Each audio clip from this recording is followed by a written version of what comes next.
Hello, and thank you for joining us today. I'm Jonathan Schanzer, Senior Vice President at Foundation for Defense of Democracies. I'm honored to moderate a timely discussion today exploring Chinese investments in Israel. Today's conversation comes at an important time as great power competition heats up between China and the United States. Israel, one of America's most important allies, is being asked to make some important choices. But how did we get here and where do we go from here? These are some of the important questions that we will try to answer in today's conversation. FDD is proud to be hosting this conversation with the Israel-based Institute for National Security Studies, or INSS. Our two think tanks are working together to better understand the policy options on this important and nuanced topic, and we hope that today's virtual event will be the first of a number of products and discussions to come. For more information on INSS, please visit inss.org.il. As many of you know, FDD is a Washington-based, nonpartisan, nonprofit research institute that focuses on foreign policy and national security. We take no foreign government funding and no corporate funding. And as many of you know, FDD is a source for timely research, analysis, and policy options for Congress, the administration, media, and the wider national security community. Our programs on Israel and China are just two of the important programs that we work on. For more information on us, please visit fdd.org. I'm now pleased to introduce our panel of experts. Mark Dubowitz is FDD's chief executive. He is an expert on Iran's nuclear program and its global threat network. Mark is widely recognized as one of the key influencers in shaping policies to counter threats from the Islamic Republic. He, along with me, I'm proud to say, co-founded FDD's China program. Mark has an academic background in China studies, and he has done important private sector work in the Indo-Pacific region in a former life. Next is Shira Efron. She is a visiting fellow at INSS. She's also a special advisor on Israel with the RAND Corporation. Her research focus is U.S. policy toward the Middle East, including Israel's evolving ties with China.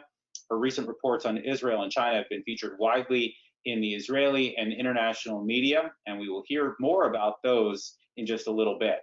Asaf Orion joined INSS as a senior research fellow in 2015 following 32 years of service in the Israel Defense Forces, and he's currently directing INSS's research program on China. And finally, Nathan Pekarsik is a senior fellow at FDD with a focus on China policy. His work on U.S.-China relations and the battle to define the post-COVID global order has recently been briefed to the U.S. Chamber of Commerce's China Center and to a range of other U.S. government agencies. A warm thank you to all for being here. Let's get started. Mark, let's start with you. How did Israel find itself in this position? Well, John, Israel actually found itself in this position because it followed the United States and the rest of the world in really embracing China. In Israel's case, it established diplomatic relations with the People's Republic in 1992 when Yitzhak Rabin and Deng Xiaoping signed an agreement to really bring the relationship in from the cold. There'd been kind of long-standing ties in the 70s and 80s, military ties, in fact, particularly after the Six-Day War, when the Chinese were very interested in acquiring Soviet military equipment from the Israelis, who had captured a lot of it in the war. And so that relationship began really covertly in the 70s and 80s. By the way, encouraged by the United States. The United States, as we all know, was really reaching out to the Chinese in the early 70s when Nixon and Kissinger attempted to break the Sino-Soviet alliance. And for the next 40 years, the United States encouraged its allies to seek commercial engagement and political engagement with the People's Republic. And so you saw a huge increase in commercial ties. I mean, in the United States, since the 1980s, commercial trade grew by something like 4,000%. Similarly with Germany and Israel, 2,000, 3,000, 4,000% increases. So you saw this significant increase in commercial trade with China. And the Israelis, particularly in the 2000s, but even more specifically since about 2015, you've seen a significant increase in Chinese investment and Chinese trade in Israel, critical infrastructure, high tech, and a real, obviously, interest in the startup nation. So it's a bit of it's a little unfair for Washington to all of a sudden kind of whipsaw the Israelis and encourage the Israelis to cut off all Chinese ties. I mean, that's clearly not something that is possible given the state of the Israeli economy. It's also it's not something we're doing in the United States. You know, we're still continuing commercial ties with the Chinese. In fact, President Trump has done all he can to forge a trade deal with China to sell them more of our products. So this relationship is, again, longstanding in Israel, but it's also a relationship where the Israelis have really been whipsawed by U.S. policy in recent years. And the United States has obviously taken a dramatic U-turn, or I guess it's a 90-degree turn, in changing the nature and the dynamics within Sino-U.S. relations. We've sort of woken up now in the past 3 years, particularly under this administration, and identified China as a strategic competitor. And we have now obviously gone around the world and gone around the United States, encouraging companies to cut their ties with the Chinese and really starting to identify some of the significant risks that the Chinese Communist Party represents. And the same thing is happening in Israel. The administration has come out to Israel and has made it very clear that they expect the Israelis to start being a lot more cautious about Chinese investment in critical infrastructure, as well as Chinese investment in Israel's high-tech sector. And I think the particular concern in the former is really Israel's position as possibility a linchpin in China's Bridge and Road Initiative, which I think I'm sure Nate will talk about in more detail, as well as this concept of military-civil fusion, which I think Nate again will detail, which really is the Chinese view that they can come to Israel and invest in Israeli high-tech companies and acquire artificial intelligence and quantum computing and autonomous vehicles, edge computing, biotechnology, all of those technologies that have not only commercial application, but have very specific military application. And we've seen many of those deals being done in recent years in Israel. And that's obviously a significant concern for the US military, for the US intelligence community, and for both Republicans and Democrats in Washington. Yeah, and I think that that's an important point, that the concern right now is certainly bipartisan. We're hearing about this concern from both sides of the aisle, which is a rare thing in Washington these days. Shira, let me turn to you. If you could just talk for a few minutes about the business deals themselves. You've detailed many of them in your recent reports. Both of them are excellent, worth reading for all of you watching from home. So just tell us a little bit about these deals. How many are there? Why are they problematic? What have you focused on? Thank you, John. Good to be here, and I appreciate the cooperation with FDD. And we looked at the various elements of Israeli-Chinese ties dating back to where Marx started, 1992, when formal relations were established. But the most interesting area, I think, is the one that has emerged in 2013, and this is the investments, the Chinese investments in critical infrastructure and in Israeli technology. I think Israel, before we go into the investments themselves, Israel is a pretty interesting case. It's pretty unique. China usually invests in infrastructure projects and part of the BRI in developing countries, and it invests in technology in developed countries. In Israel, it does both, partly because of location, and it's possible also for other reasons, which Nate might get into. In terms of the number of deals, data are not as transparent and available as you might think. We counted approximately 90 deals that have happened in the last 10 years. There are more, but we wanted to make sure that we have that we validate each and every deal that was reported on, involving 42 Chinese companies. So the same Chinese company can be involved in multiple deals. Before I get to the companies themselves, I think it is important to say that although Chinese companies have their own business motivations, it's highly established, especially if you look at US government reports, that most Chinese companies are linked with the Chinese government in some way or another, or the People's Liberation Army, the PLA, Chinese Prince Links, or the Chinese Communist Party. And even though if the degree of control is not certain, we know that they are influenced by broader strategic considerations, not just economic considerations, and those are not often aligned with those of the United States, and also with Israel's, by the way, even when we talk about the region. When we look at specific investment deals, we can talk about the construction of the Ashdod port. Of course, there's the operation of the Bayport terminal in Haifa, which made a lot of noise in the United States and elsewhere. Construction operation of portions of the Tel Aviv light rail passes right by the Kiryat, the Israeli equivalent of the Pentagon, electric power plants, some roads and tunnels, and there are others. There are specific military concerns that we can talk about, some with connections to Israel's adversaries. The company that, for instance, that builds the light rail in Tel Aviv, the Red Line, also is now building a train from Isfahan to Tehran.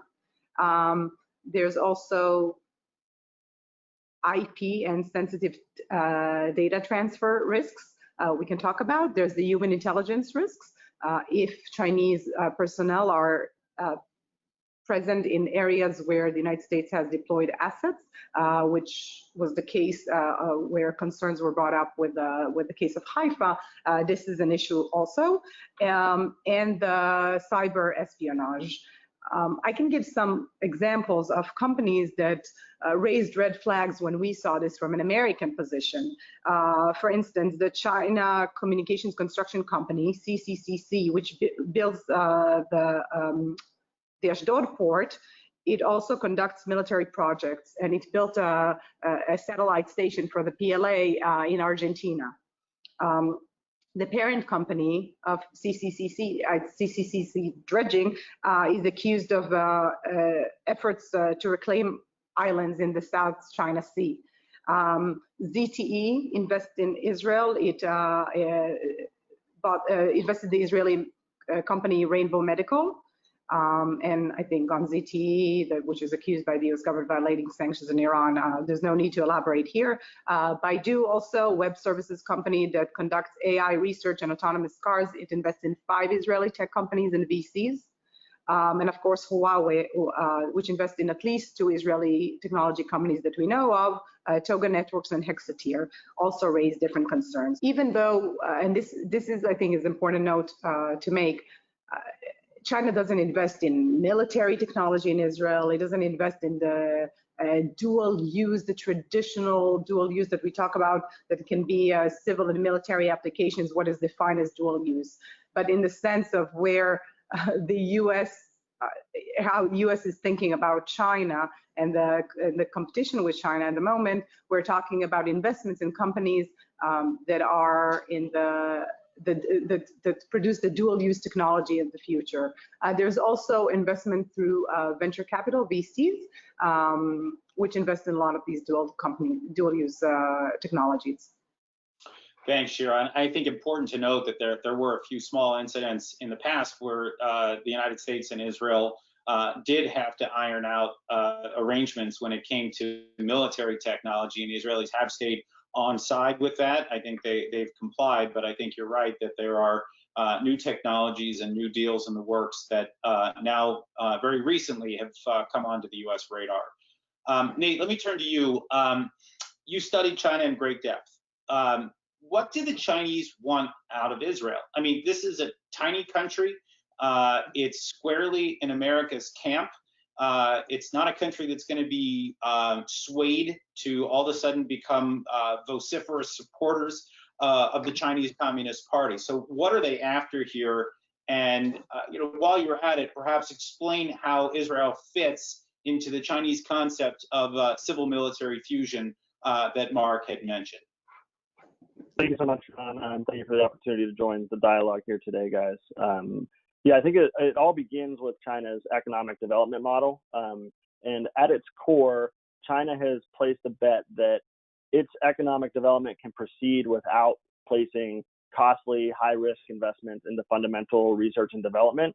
Rather, Beijing aims to engage with the broader global ecosystem to harvest the fundamental breakthroughs, research and development that are coming out of the United States, Israel, and other developed economies. So Israel fits in squarely in that place. It's a source of breakthroughs and fundamental research and development that Beijing isn't willing or able to develop at home within their own borders. So the technologies that we've already highlighted here today, the fundamental building blocks of emerging economies, if you think about biotech or cybersecurity or next generation information technologies, smart cities, et cetera, these are capabilities that Israel is developing and that China sees as more advanced than their own capabilities. So they look to Israel as a place where they can engage and they can develop strategic relationships that guarantee access to these types of inputs.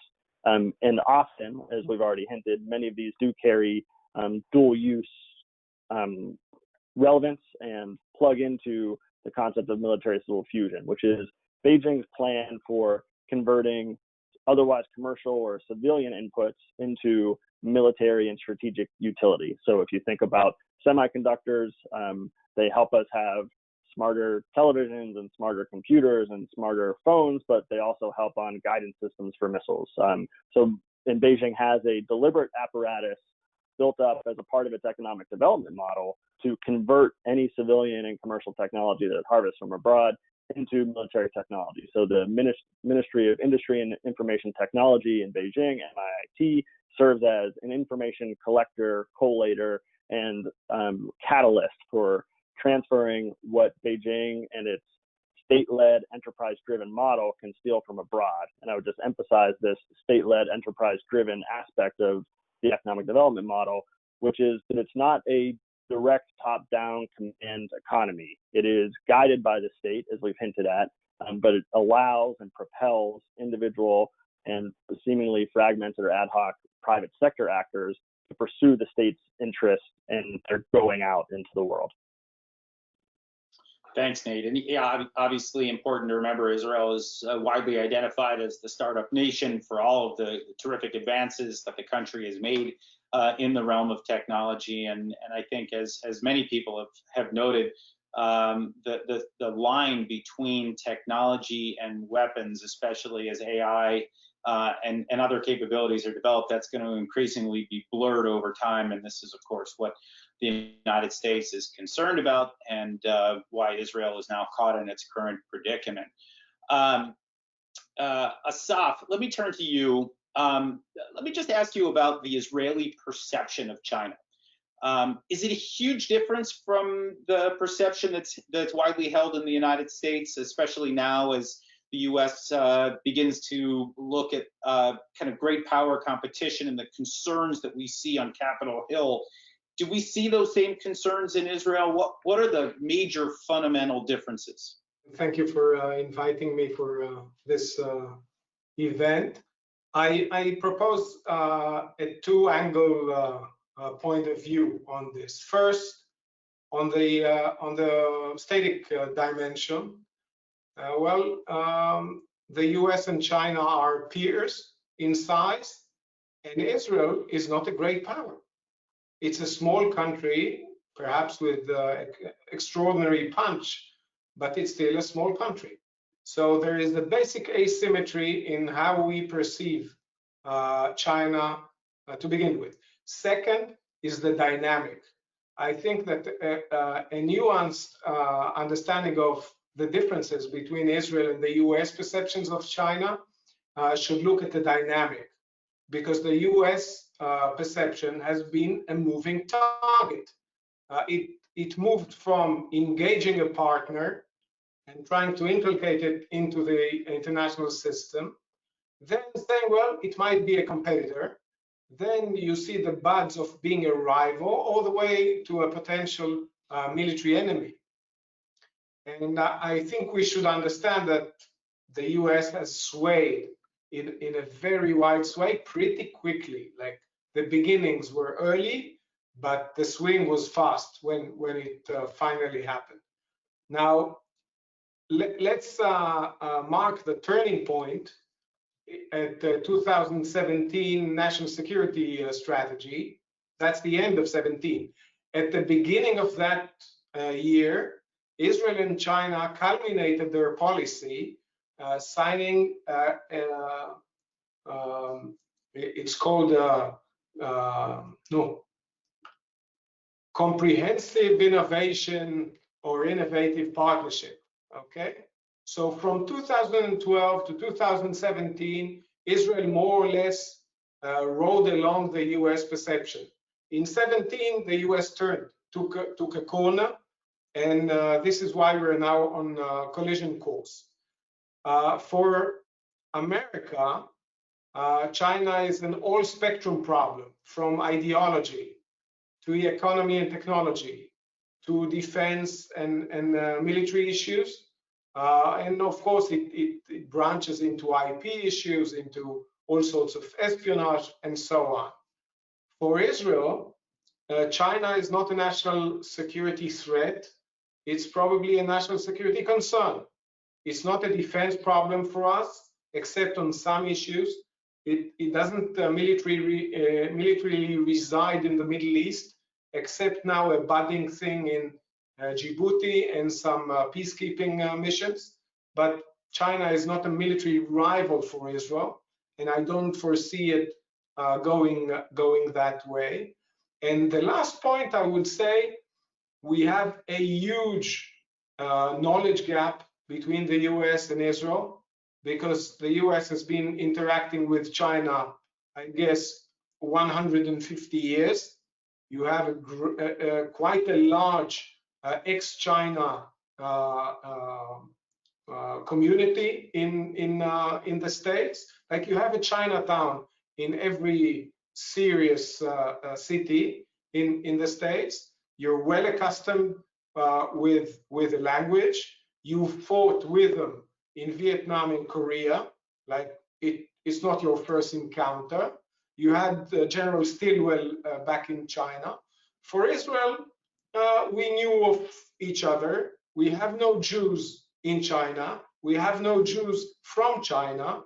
It's not a high priority intelligence target. And so the whole system or establishment fed by the Intel community is deprived from what it has on our first tier rivals, yes, Iran, the Arabs around us, and so on.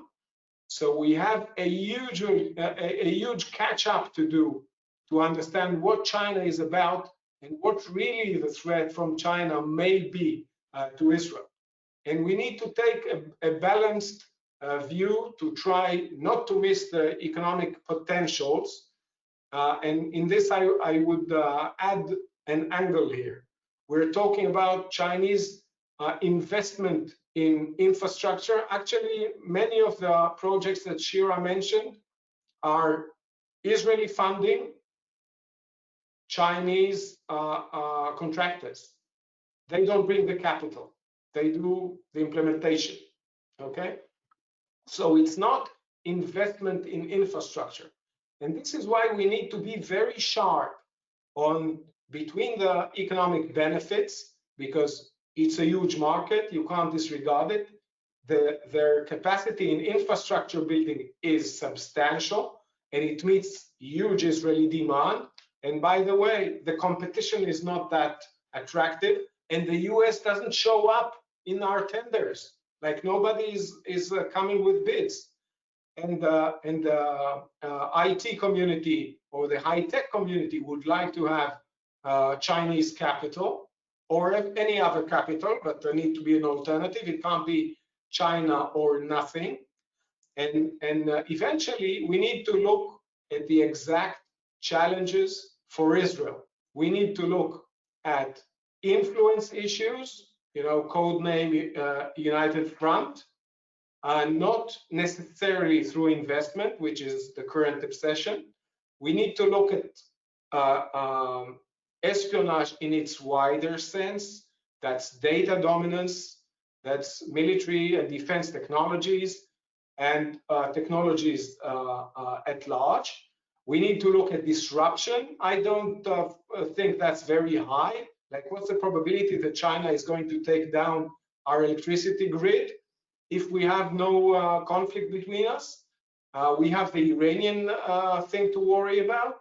And in business, Israel doesn't do usually great value human rights issues. We're not large enough to be able to afford it.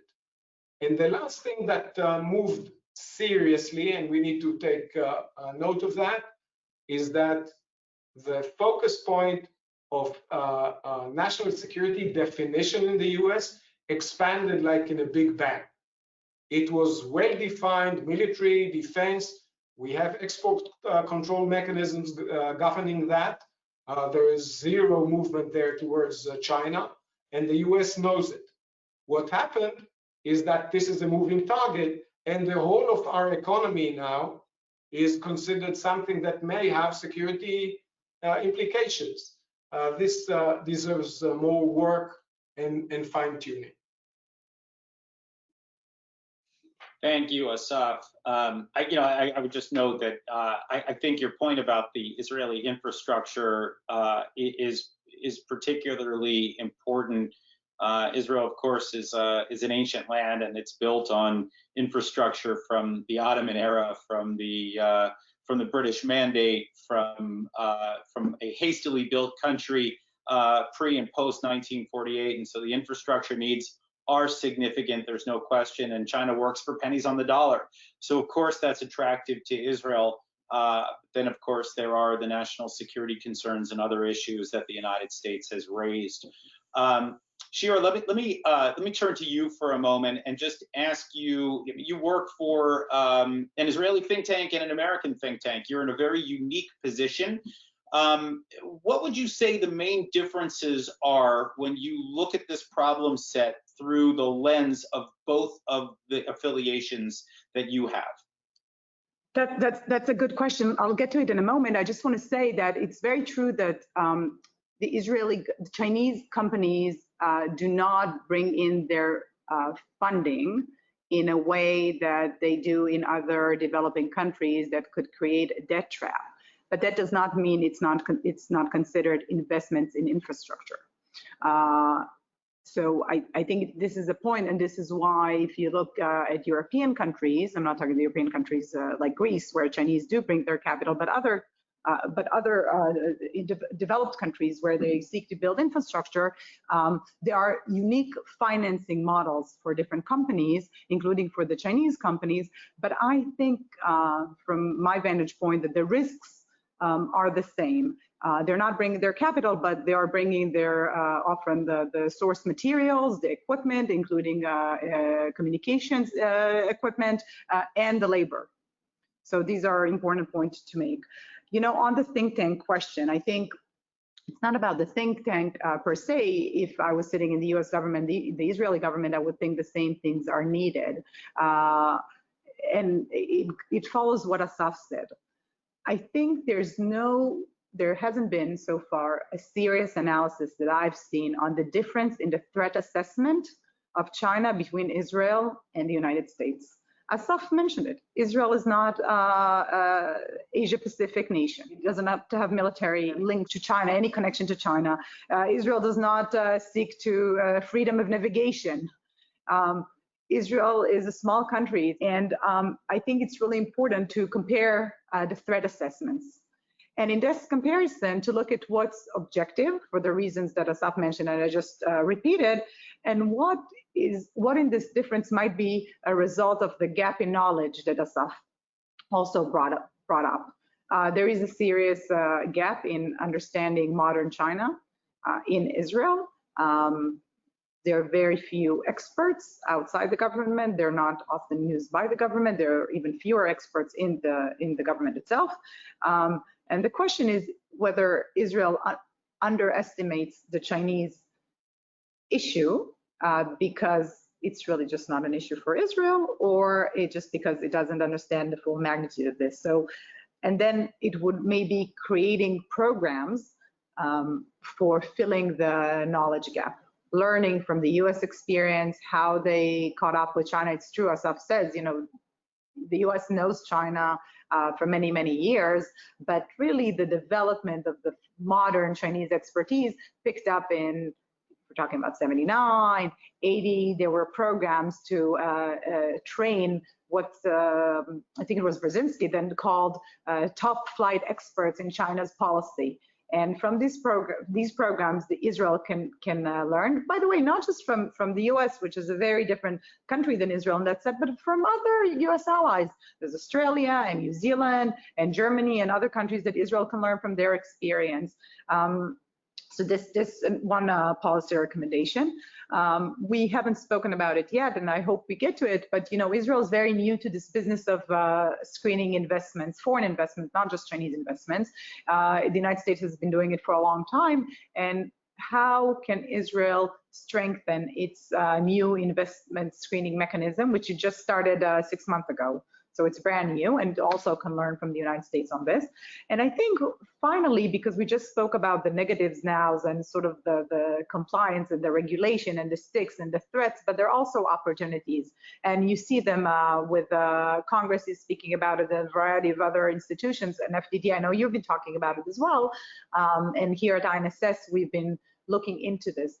What can the United States offer? It's very clear that for the US, if the US is ever going to rise to the China challenge, what it can build on is its allies. The United States has allies. Those allies happen to be the most advanced, technologically advanced countries in the world. Working with them, Israel being one of them, on developing those alternatives, what they call it, alliances of innovations, improving R&D on specific issues. That would be also something that I think can come from both sides of the Atlantic and could be very beneficial for both. Okay, thank you, Shira. Asaf, I'm going to give you literally a minute if you'd like to respond. I know that Shira said a few things that probably prompted you to respond. Just one point on sticks and carrots. Sticks and carrots are behavioral, let's say, incentives, which can directly lead to a change of behavior, but they're very reliant on the exact retribution or positive incentive. I think we're beyond correctional. It's a question of if technology is the thing and innovation is the frontier, what is the US strategy to coalesce and bring its partners together and pool together the innovation base, which will be not just national, but a wider base. And I think since we're not there, Israel cannot yet join this joint effort of bringing our innovation bases up together. We can do it. That's the way we apply ourselves when we do. Okay, Mark, I want to turn to you. Is Israel maybe misreading China? I mean, I don't think Israel would consider China to be an ally, but perhaps a friend is maybe a better way of putting it.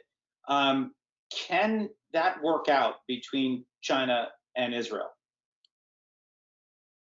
Look, I'm skeptical. I mean, I think Israel is making the same mistake that the United States made for almost half a century, which is this notion that you can seduce the hard men of Beijing to become responsible global stakeholders by flooding them with cash, by integrating them into your economy, by attracting their investment and cooperating on commercial terms. I mean, I think that was the U.S. assumption, and it was a U.S. delusion, because we certainly made the Chinese Communist Party rich. We never made them moderate. And I don't think we really have any great examples that we were able to really create leverage.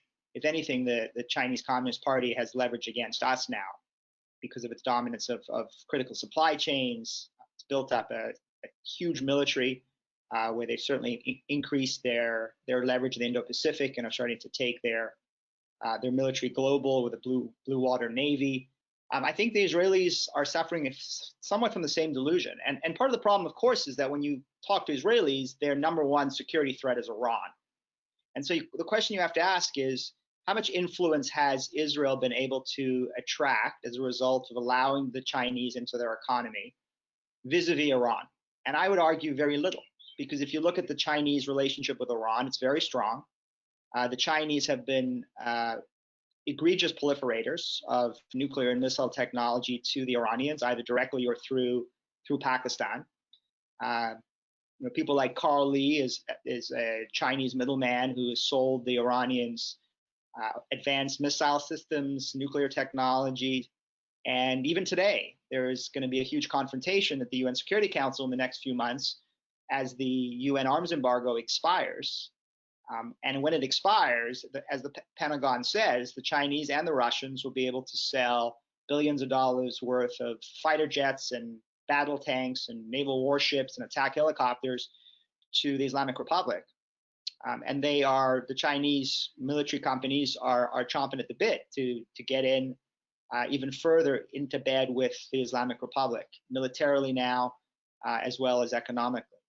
And so one has to ask oneself, I think if you're an Israeli policymaker, what leverage do you have over China? Is there any evidence of strategic leverage? Certainly the Chinese have not voted with Israel at the Security Council on a host of issues. I mean, they continue publicly and politically to support the Palestinians and to speak out against any Israeli moves on annexation. So one has some sympathy for the Israeli view that you need a relationship with China. The United States seems increasingly to be moving out of the Middle East, and you want a relationship with China. You certainly don't want to turn China into an enemy. Israel's got enough enemies to deal with. They don't need an enemy of that size and that influence. But again, there really is, I think, a sense in Israel that the Chinese are really not an Israeli enemy, and therefore, through commercial engagement, we can increase the leverage. I mean, there was a Pew Research poll done in December 2019, so just before the COVID-19 crisis. And it showed that actually 66% of Israelis have a positive view of China and only 25% have a negative view. There were only 3 other countries that had more favorable views of China than Israel, and that was Russia, interestingly, Nigeria, and Lebanon. And in fact, there were only 9 countries where views of China had increased from the year before. Now, again, this was pre-COVID, so we'd have to see how those numbers shake out in 2020. So it's interesting that Israelis have such a positive view of the Chinese, and I think there's an explanation for that. I think the Chinese have not been a direct enemy, as Asaf has indicated. I think that there is not a long history at all of Chinese anti-Semitism. If anything, I think the Chinese really admire the Jewish nation and their entrepreneurship and ingenuity. And increasingly, the Israelis look at Europe, that is a major trading partner, and they see a rise in anti-Semitism and anti-Israel sentiment. And I think they assume that they can exert influence over China, and particularly, hopefully, wean the Chinese off this very strong strategic relationship they have with the Iranians. Again, I think that's a delusion, but again, no different than the delusion that the United States has suffered from for almost half a century until, as Asaf rightly put it, 2017, when the National Security Strategy and then the National Defense Strategy came out and identified China as the competitor, or really the adversary, that increasingly looks like through American eyes. We'll have to see how things shake out over the next 6 months at the Security Council. Maybe the Chinese will surprise Israel and actually agree to extend the arms embargo on Iran, but I'm very skeptical that will happen. And I think what you'll see over the next coming years is increased Chinese military sales to Iran, increased political support for Iran, and certainly increased economic support. The Chinese still remain a buyer of Iranian oil despite the major sanctions and despite the fact that the Saudis and others have agreed to replace every Iranian barrel, but they still are buying Iranian oil. They're still looking for ways to invest in the Iranian energy sector. And again, this is Israel's existential enemy. So if the Chinese are helping Israel's existential enemy, Israeli policymakers, Israeli business people, and certainly the Israeli public should take a second look at whether China really represents not only its interests, but fundamentally, does it share its values? I think that the clear answer to both those questions is no. Thanks, Mark. You know, it's funny. I'm reminded of a trip that I took to Beijing a number of years ago, and I had an opportunity to chat with some of the scholars at a state-funded think tank, and I asked them about their relationship with Israel, and they made it very clear. They were saying, look, the CCP can never side politically with Israel. Ideologically, they still need to identify with a number of the Arab states. They need to identify with the Palestinian cause. And that they need to identify with revolutionary movements. But at the same time, they said that they were very attracted to Israeli technology and that this was the main driver. So it is very much a transactional relationship. And I think one that Israel would be wise to just be aware of that dynamic. Nate, let me turn to you. If you have any thoughts about some of the other Iran-aligned movements that the Chinese have worked with. I know you and I have talked in the past about Hezbollah and kind of the fawning media coverage that it gets in China. Perhaps the audience would be interested to hear just a little bit about that. But I also would like you to just dig a little bit deeper, if you would, into Belt and Road and how Israel fits into China's Belt and Road strategy. It's not one of the normal countries that we see. It really does have a unique feel to it, and I think our listeners and viewers would probably benefit from that. So, Nate, over to you. Thank you, John. I'll tackle the latter first, if that's okay, because it's I think an incredibly interesting position that Israel finds itself in terms of China's attention and action. I think, as Shira has pointed out, China invests both in terms of infrastructure and in terms of technology in Israel. And this fits squarely within the ambition of the Belt and Road Initiative, which builds itself on a legacy of multiple decades of China's go-out strategy. So Beijing, through its centralized state-led enterprise-driven model, provides subsidies and incentives for its actors to go out into the world and to seize strategic positions. And I think, as we've talked about already, infrastructure stands out as one of the first targets and the first means by which China introduces itself to its global partners. And certainly that's been the case in Israel. And in many cases, there's good reason and win-win dynamic that follows from this. But I think it's actually one of the best examples of how China's military-civil fusion strategy presents threats and risks, and certainly some that have not fully been appreciated yet, but could come to the fore in the weeks and months ahead. So as Beijing invests in traditional legacy infrastructures, you can think about desalination plants or bridges and roads. We see this as, a very fundamental, natural action for Chinese infrastructure players to take. This is building on their development model that they've honed at home. It's something that they can deliver, on price and on schedule better than many of their global peers. But as we move into new and emerging domains, there are new and emerging risks that come with Beijing's investment. So if you think about smart cities and autonomous cars, you think about the sensors that are going to be proliferated in every single infrastructure investment that China oversees, whether it's an investment or one that a Chinese company is operating. And port infrastructures actually serve as a great example. So when Beijing comes in, either as an investor or as an operator at a port infrastructure, whether they're building a new dock or just expanding on something that already exists, they also bring with them their state champion IT logistics solution, which is marketed and proffered globally as an independent private actor, but in fact is funded by and reports back to the Chinese Ministry of Transportation, as well as MIT that I mentioned earlier. So when Beijing builds a port or operates a port, it may, deliver immediate economic gains for the country that it's investing in, but at the same time, China sees this as a strategic informational advantage. So if we talk about the data dominance that we're at risk of wedding ourselves into, ports are not, absent in that conversation. If China is operating a port, they then have access, preferential access, asymmetric access to operational data, as well as information on industrial control systems and the broader industrial Internet of Things that they're hoping to expand. And with that comes both informational advantage, but then also capacity to deliver real kinetic effect. And there are examples of ports in China, for example, where jamming occurs and foreign militaries aren't able to operate the way they may want to. As China proliferates these systems globally, we need to be cognizant of the fact that those potential threats and risks also proliferate. Okay, thanks, Nate. Shira, I want to turn to you. Building on this, the Belt and Road Initiative and the Chinese investments in Israel, Israel's come under some pressure from the United States to stand up what is known as a screening mechanism for foreign investment. This is built in the with the inspiration, let's say, of a mechanism in the United States called the Committee on Foreign Investment in the United States, or CFIUS, as it's known in its acronym form.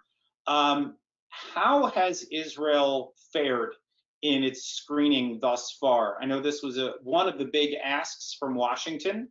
The fact that it even exists, I think, is important, but no less important will be its performance. Thank you. Before that, I just want to, if I can add a few points to what Mark and Nate said. So first, Mark, I think you're absolutely right, but it's not only that China has not voted with Israel in the UN, it votes actively against it. It also doesn't recognize Hamas as a terrorist organization. And, you know, you cited the example of China's objection to annexation. I think this is a little bit unfair because a lot of really good friends of Israel, including Germany and including, US Congress members that have opposed the JCPOA have voiced concerns about annexation. But China has been critical of Israel's policies across the board in the region, and this is where I think Israel has not been able to have any leverage. And just mentioning Iran, I wouldn't expect a shift from China in the next few months, because the China-Iran example is really interesting. China actually does not buy so much from Iran.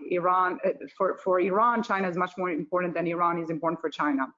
However, China knows that Iran is its fallback option. If the United States tells all its allies in the Persian Gulf, stop selling oil to China, they all will, except for Iran. And this is why China needs Iran. And I don't see in a period where there's escalating tensions with the US that China would lose its plan B. So in that regard, I wouldn't expect anything. Nate, you spoke about the ports. I think it's really also important that the broader context is this concept of dual-use ports, that from the US Navy position, there is thinking that even if those ports now are purely commercial, one day they will turn into military assets. And this is the context, I think, that the Haifa question, which is quite different, but was seen in the US as a strategic waterways where China might one day, not likely to happen, but try to exert itself and limit the freedom of navigation of the US Navy. And this is the sort of the broader context from the United States. You asked, John, Israel responding to US pressure, and I think it serves Israel's domestic needs as well, decided in October 2019, announced that it would establish a committee to screen foreign investments. The committee started operating in January 2020, so we're at 6 months now. There's not a lot of transparency. There are not a lot of details that we know about this committee. But it's quite different from CFIUS. It was not established through legislation. It's a cabinet decision. It is committing, but CFIUS is mandated in law. It is defined as advisory. Regulators could voluntarily choose or not to seek its advice, but the advice itself is non-binding. I think even more important than this is the very limited mandate that the committee has, and I'm quoting, it's going to screen investments in the areas of finance, communications, infrastructure, transportation, and energy. The announcement, the cabinet decision is really vague, just a page or so, but what is explicitly mentioned is the committee is not going to deal with the technology sector at all. We just heard about the committee when Secretary Pompeo was here on a visit 2 months ago, almost 2 months ago, in regard, and one of the the agenda items was the participation of Hutchinson, which is a Hong Kong-based company, in a tender to, actually it was also buying, but building what would be the biggest desalination plant in the world. Hutchinson was a finalist in the tender, and what the US government wanted to know is why the committee has not prevented Hutchinson from reaching this stage. Hutchinson did not win the tender. It was based on, in my view, as sheer luck. It was based on cost consideration. Its bid was just not competitive. So it wasn't the committee's making. We didn't have a test case yet to see how effective the committee is. I think the Israeli side is very attuned to US requests, the US, the expectations that this committee would be effective, but we are too early in the process to judge on the effectiveness. It is my assessment that a lot of focus has been given to the infrastructure. It was started with the port of Haifa and now a desal plant. And even though these are strategic infrastructure projects, the big issue, as we've been talking all along, is the technology, and the technology is not included in the Israeli committee's mandate. Okay, thank you, Shira. I want now, Asaf, if I could, to just get you, I mean, so we've heard a little bit about the screening mechanism. That's one thing that Israel's done right, even if it's got a lot of work to do, and I think we can all agree that there is still work to be done. But it strikes me that Israel's done some other things right as well when it comes to China. I mean, apart from blocking the bid of certain Chinese companies on core infrastructure, addressing US concerns when they come up, there's also the issue of Israel's 5G network and how China has been largely blocked, or maybe entirely blocked, from accessing that network. So in other words, Israel's doing some things right here. Does it get enough credit for what it has done thus far as it adjusts to the new realities of the US-China great power competition? I think there is an untold story here, because there is a US expectation of blasting out, trumpeting whatever's been decided. And Israel, as I said before, is not a great power. It looks at its strategic alliance with the US as a main national security issue, and it looks at commercial partnership with China as an important asset for the economy. Now, how do you, manage walking between the drops, so to speak? So first, Israel is a free market economy with quite a heavy burden of regulation. And security regulation is extra heavy, but you don't see it. So if you ask around, so people will tell you, oh, I wanted to sell this to China, but I understood it's not a good thing to do either, because it blocks my going west option. And second, because I was advised to stay away, keep off the grass. So even before we had an investment supervision committee, some acquisition attempts by Chinese companies of financial, insurance, other assets were blocked by the regulator. It's an unseen hand of whatever, but it never happened. What Shira mentioned about the desalination, another one on an electric plant that, again, the Chinese company lost. I don't know how, but God reveals himself in mysterious ways. And on 5G, while everybody's bashing Israel for not being clear, can you show me another country, including Five Eyes, which has no Chinese core components in 3G and 4G? So no, we're quite clean on that.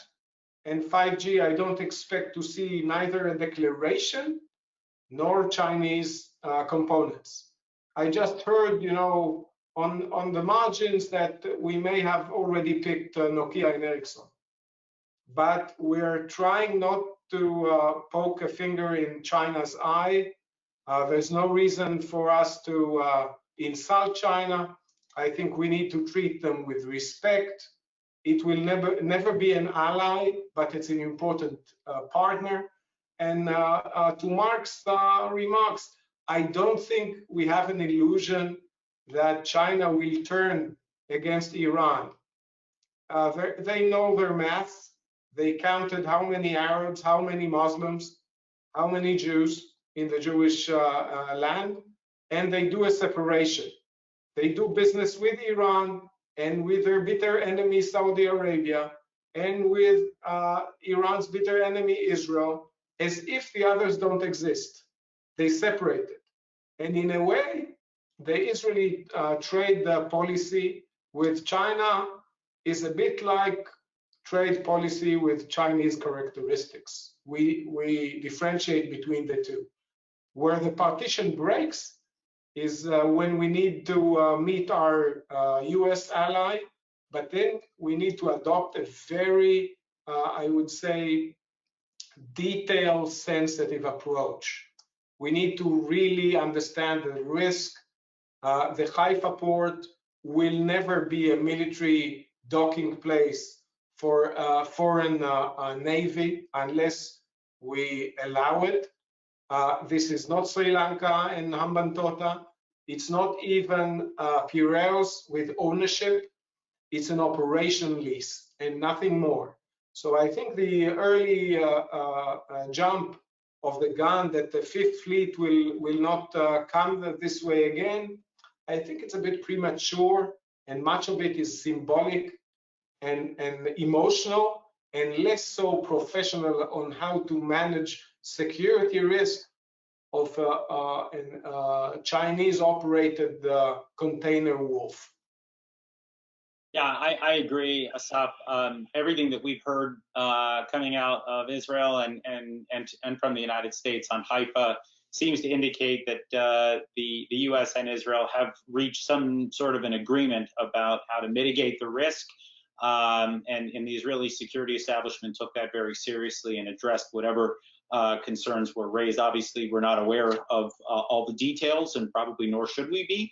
But I think it could be an interesting test case moving forward.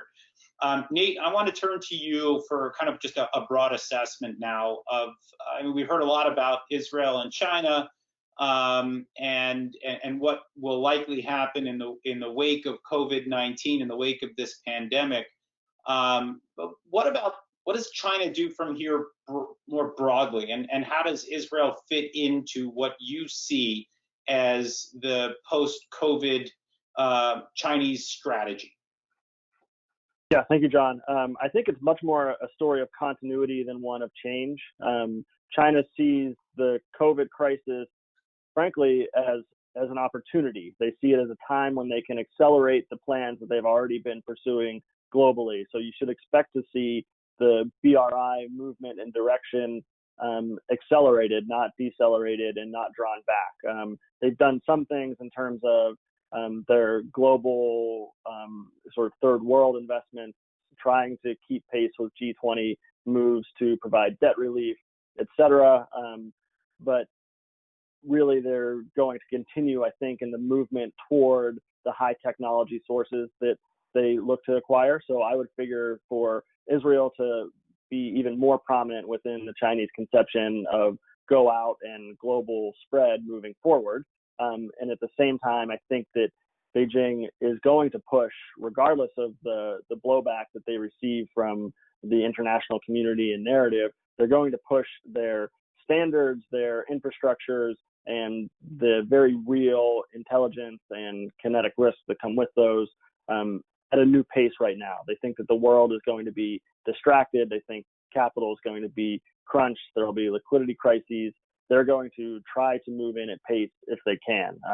This is the conception that we see from China, and it has been fairly consistent even from January 2020 when they started holding their sort of planning and working group meetings around the intended effects or the likely or perceived effects of COVID spread in terms of economic manifestations. So I think that the world should be alert, and certainly we've seen some blowback and reaction to China getting ahead of itself, but I anticipate from the Chinese side that that's going to continue and not slow down. Yeah, certainly. I think we see not only in the United States, but worldwide broadening concern related to Hong Kong, Xinjiang, et cetera.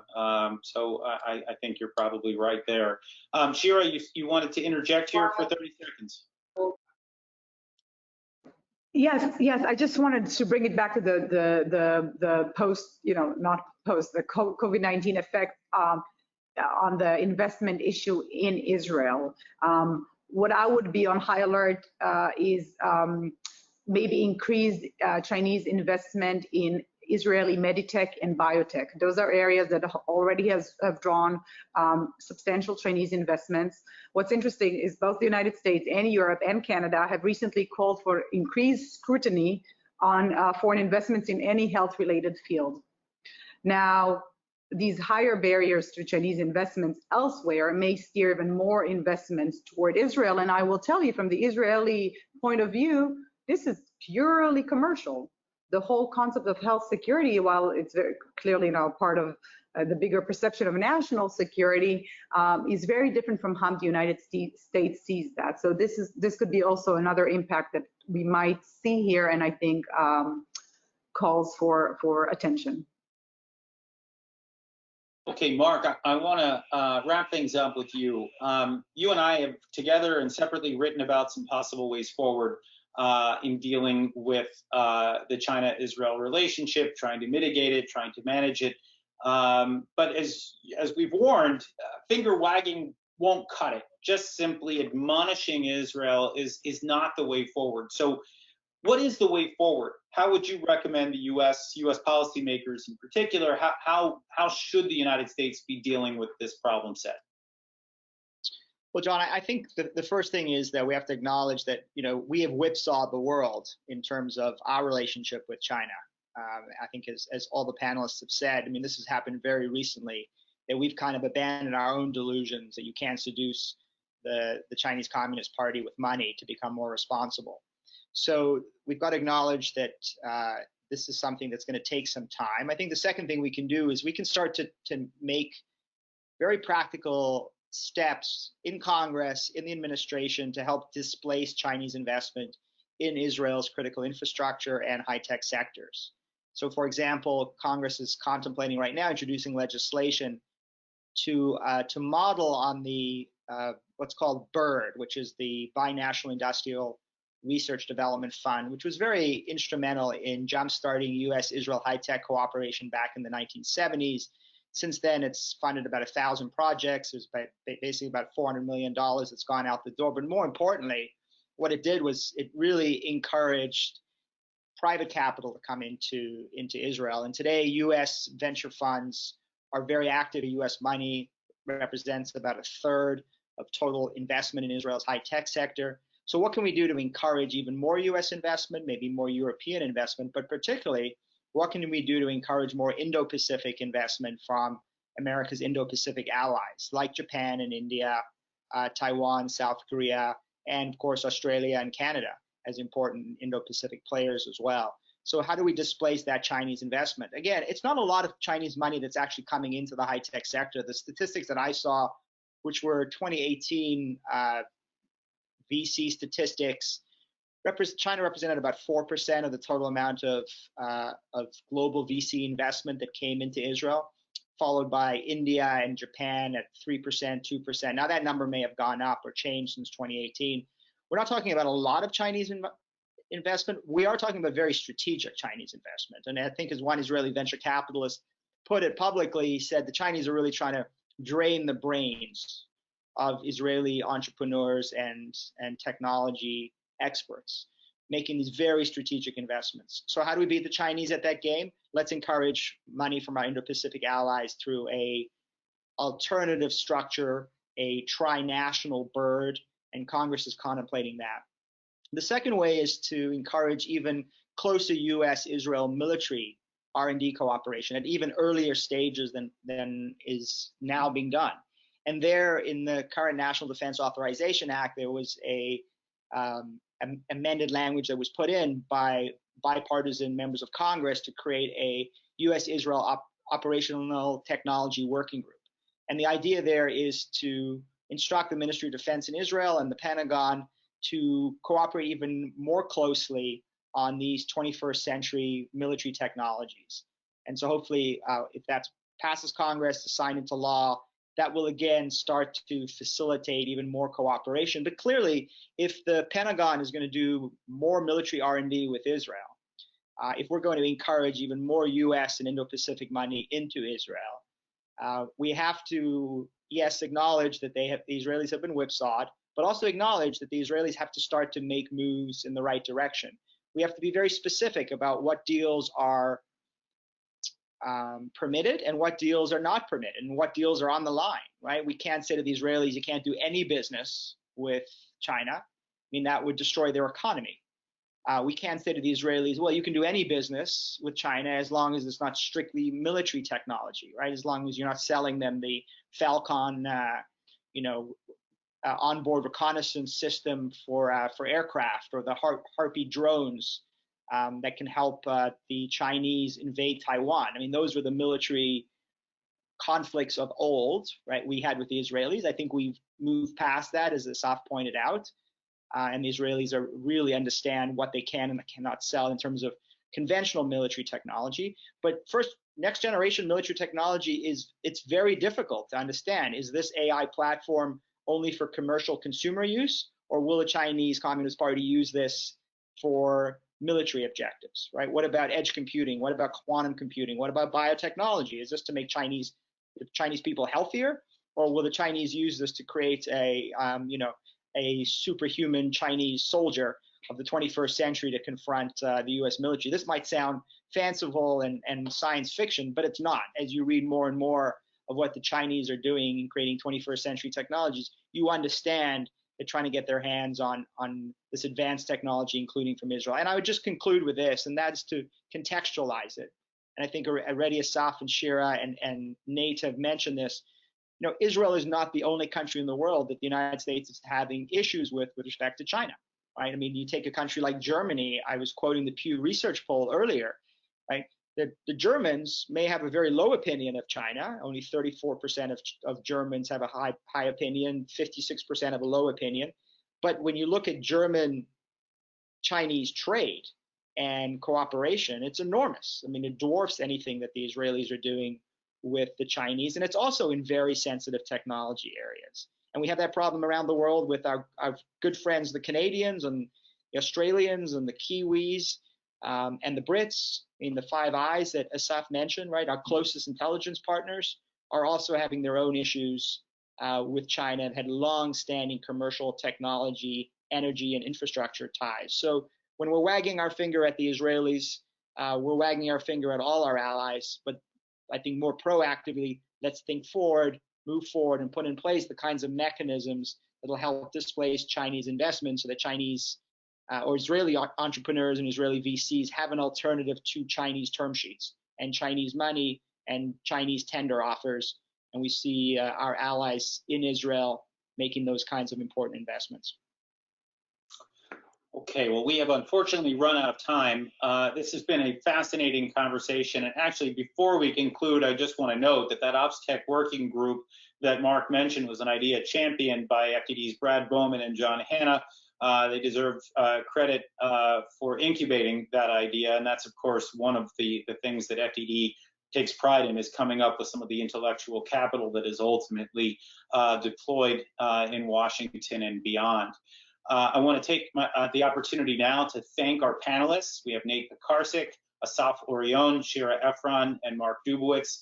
This has been, I think, a terrific first event in what I believe will be at least several, if not many, between FDD and INSS. This has been a terrific conversation. I want to thank our panelists and for all of you watching at home.